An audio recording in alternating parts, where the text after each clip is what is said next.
అదే RTV app వార్తల్ని క్షణాల్లో చదివే అవకాశం ఉంటుంది. ఒక న్యూస్ పేపర్, ఒక టెలివిజన్ ఛానల్ మీ చేతుల్లో ఎప్పుడూ ఉంటాయి. బ్రేకింగ్ న్యూస్ చూస్తున్నారు. ట్రంప్ నిర్ణయాలతో భారతీయ విద్యార్థుల్లో వణుకు మొదలైందా అంటే అవుననే మాట వినిపిస్తోంది. మరి ముఖ్యంగా జనవరి 20న ప్రమాణ స్వీకారం చేసిన తర్వాత నుంచి ఇటు ట్రంప్ తీసుకుంటున్న నిర్ణయాలతో భారతీయ విద్యార్థులు వణికిపోతున్నారు. ఏ క్షణాన ఎటువంటి పిడుగులాంటి వార్త వచ్చి పడుతుందా అంటూ వాళ్ళు భయభ్రాంతులకు లోనవుతున్నారు. అమెరికా వెళ్లి చదివేందుకు భయపడుతున్నారు స్టూడెంట్స్. పార్ట్ టైం ఉద్యోగాలు చేయడంపై ఆంక్షలు విధించాడు ట్రంప్. క్యాంపస్ పరిధిలోని జాబ్స్ చేయాలంటూ ట్రంప్ ఆదేశించాడు. అమెరికా వ్యాప్తంగా పార్ట్ టైం ఉద్యోగాలకు సంబంధించి వాటిని వదిలేస్తున్నారు భారతీయులు. మరి ముఖ్యంగా అక్కడికి వెళ్ళి, ఎందుకంటే వీసా సంబంధించి వీసా నిబంధనలకు కట్టుబడి వాళ్ళు కేవలం యూనివర్సిటీ పరిధిలో మాత్రమే చదువుకోవాల్సి ఉంటుంది. ఇన్ఫ్యాక్ట్ యూనివర్సిటీ పరిధిలో చదువుకుంటూ ఉద్యోగం చేయాల్సి ఉంటుంది. కానీ అమెరికా వ్యాప్తంగా పార్ట్ టైం జాబ్స్కి సంబంధించి ప్రస్తుతం భారతీయులు అక్కడికి చదువుకుంటూ పార్ట్ టైం జాబ్స్ చేస్తున్నారు. మరి ముఖ్యంగా గ్యాస్ స్టేషన్స్ కావచ్చు, దాంతోపాటు ఇలా కొన్ని సందర్భాలు కొన్ని ప్లేసెస్లో ఈ నేపథ్యంలో ఉక్కుపాదం మోపుతున్నాడు అక్రమ వలసదారులుగా అక్కడ అభివర్ణిస్తూ. అమెరికా వ్యాప్తంగా పార్ట్ టైం జాబ్స్ మానేస్తున్నారు విద్యార్థులు. రూల్స్ బ్రేక్ చేస్తే ఇండియాకు రిటర్న్ పంపిస్తున్నారు అధికారులు. పార్ట్ టైం ఉద్యోగాలు లేకపోతే అమెరికాలో చదవడం కష్టమన్న భావనలో ఉన్నారు విద్యార్థులు. 2024లో 68,000 వీసాలు తీసుకున్నారు ఇండియన్ స్టూడెంట్స్.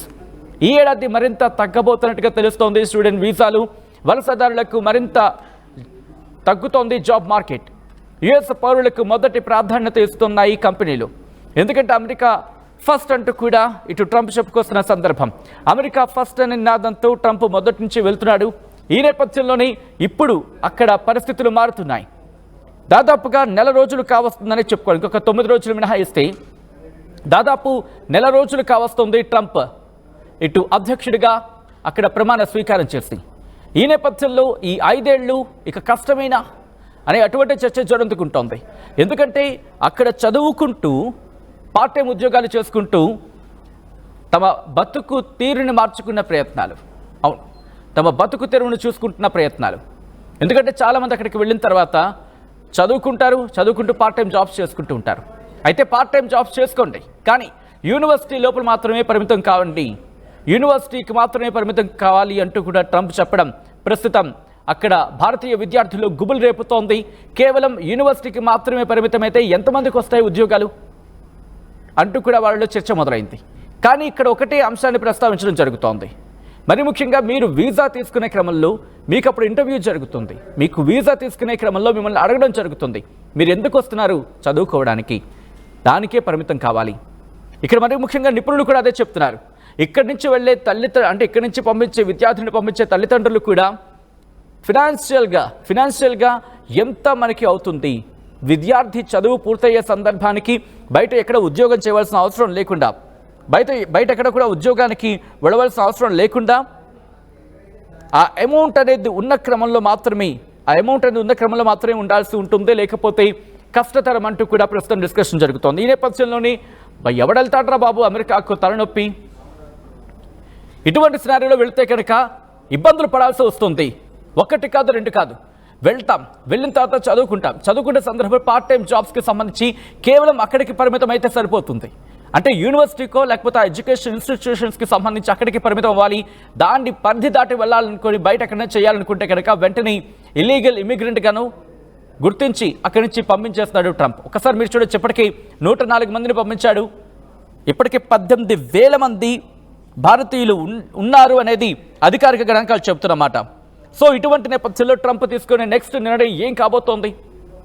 లక్షలాది మంది విద్యార్థులు అక్కడ చదువుకుంటూ ఉంటారు.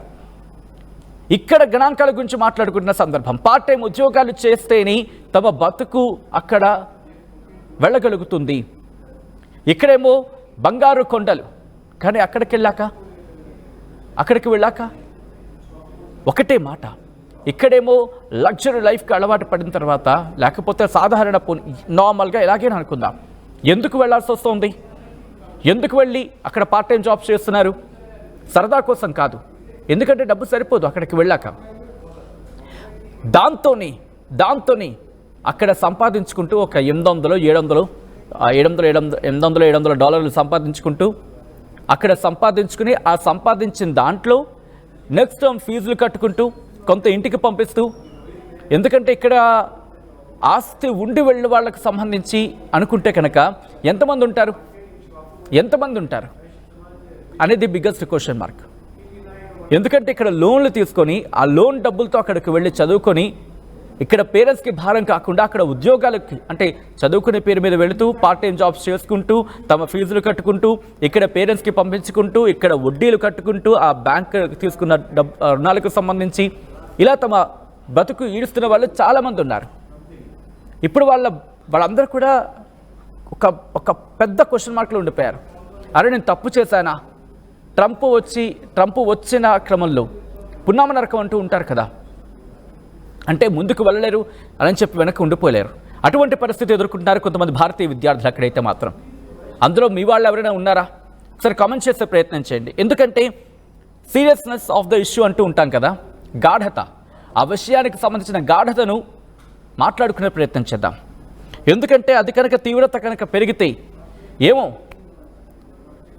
ట్రంప్ హృదయం కరగచ్చేమో, ఏమో అక్కడ అవకాశం కల్పించచ్చేమో. అంటే ప్రెసెంట్ ఎగ్జిస్ట్ ఉన్నవాళ్ళు ఇప్పటికీ అక్కడ ఉన్న విద్యార్థులకు సంబంధించి ఏమైనా రిలాక్సేషన్స్ ఇవ్వచ్చేమో.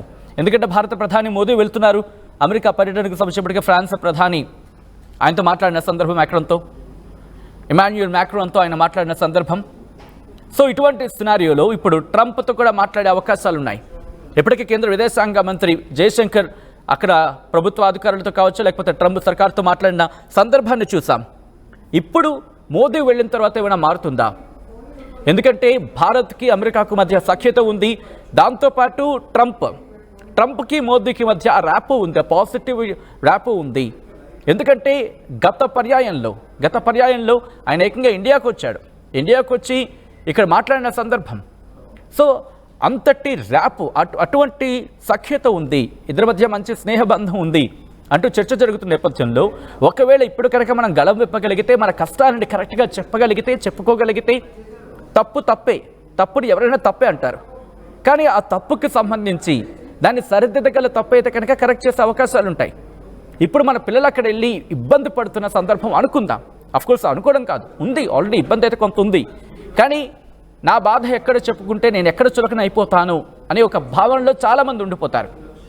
సో ఇటువంటి సినారియోలో మీ వాళ్ళు ఎవరైనా ఉంటే కనుక కమెంట్ చేసే ప్రయత్నం చేయండి, కమ్యూనికేట్ చేసే ప్రయత్నం చేయండి. ఎందుకంటే ప్రభుత్వ అధికారుల దృష్టికి తీసుకువెళ్ళగలిగితే కనుక అంటూ ఉంటాం కదా, ఏమో గుర్రం ఎగరావచ్చని. అంతవరకు అవకాశం లేకపోయినా కనీసం ఆ ఇష్యూ అనేది అటు ట్రంప్ చెవుల వరకు వెళితే కనుక ఏమో ఎప్పటికైనా డెసిషన్ మారచ్చేమో. ఆశిద్దాం. మరిన్ని వీడియోస్ కోసం ఛానల్ ని సబ్స్క్రైబ్ చేయండి. లేటెస్ట్ అప్డేట్స్ కోసం వాట్సాప్ ఛానల్ ని ఫాలో చేయండి. అండ్ లింక్ డిస్క్రిప్షన్ లో ఉంది.